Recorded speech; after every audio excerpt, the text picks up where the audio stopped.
Luka Elsner, pred vami je pokalna tekma z Olimpijo, pokal zelo pomembno tekmovanje v letošnji sezoni tudi nasploh in ambicije so seveda najvišje.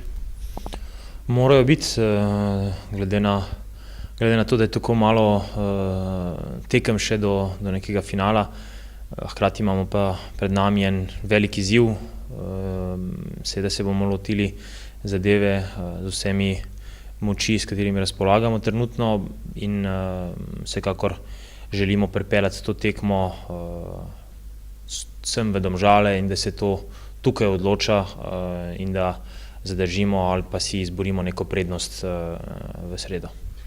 Ja, vemo, odločata dve tekmi. Kaj morda pričakovati na prvi v Stožicah? Vemo, Stožice Domžalam sicer zelo ugajajo.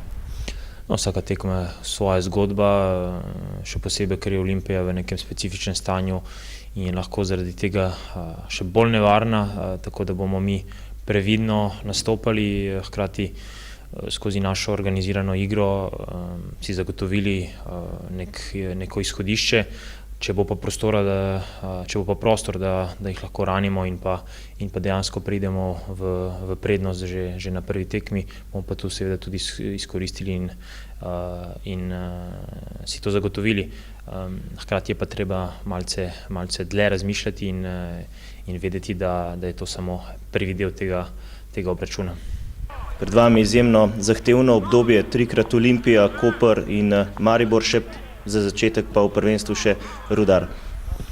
No, seveda zahteven ciklus, je pa to neka slika tega letošnjega tekmovanja v prvi ligi, kjer je mnogo ekip, ki nekako razmišljajo o nekem vrhu in če si bomo želeli izboriti neko pozicijo